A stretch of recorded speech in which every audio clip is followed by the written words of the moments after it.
দেশনেত্রী বেগম খালেদা জিয়া আমাকে একরকম জোর করে শিক্ষকতা থেকে রাজনীতিতে নিয়ে এসেছেন।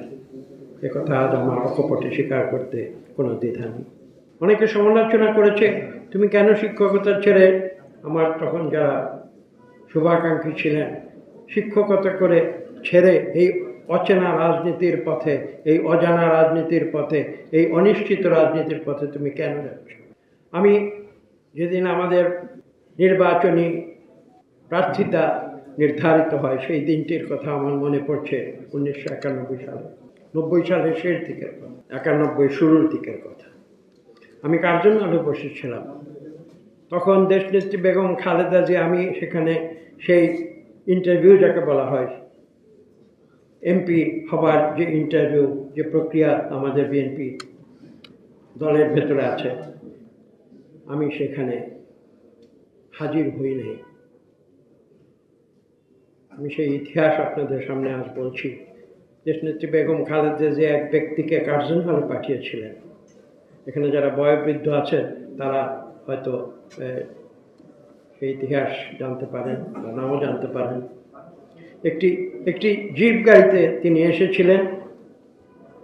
এমন একজন ব্যক্তি এসেছিলেন, আজকে আমি স্পষ্ট ভাষায় বলছি, সামরিক শাসনের যে নির্যাতন অত্যাচার 80-র দশকে চলেছিল, যার মোকাবেলা করেছিলেন দেশনেত্রী বেগম খালেদা জিয়া রাজপথে থেকে।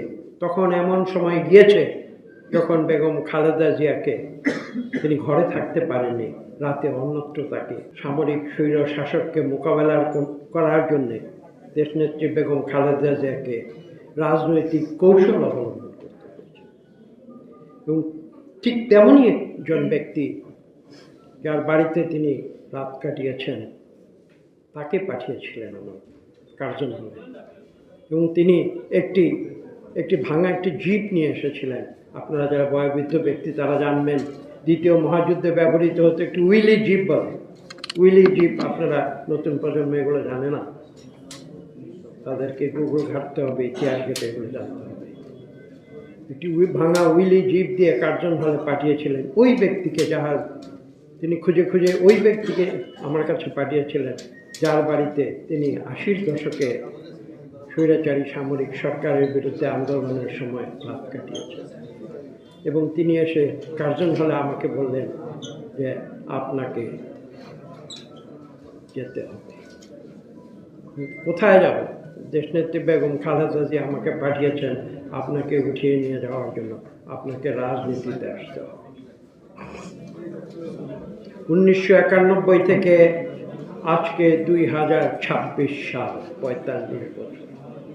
আজকে 45 বছর পরে আমি প্রথম এই ঘটনাটি আপনাদের সামনে উপস্থাপন করি। জীবনের সাথে চলে high five, all time healthy life. নিশ্চিন্তে খান, স্বাস্থ্যকর অল টাইম পান। All time healthy life.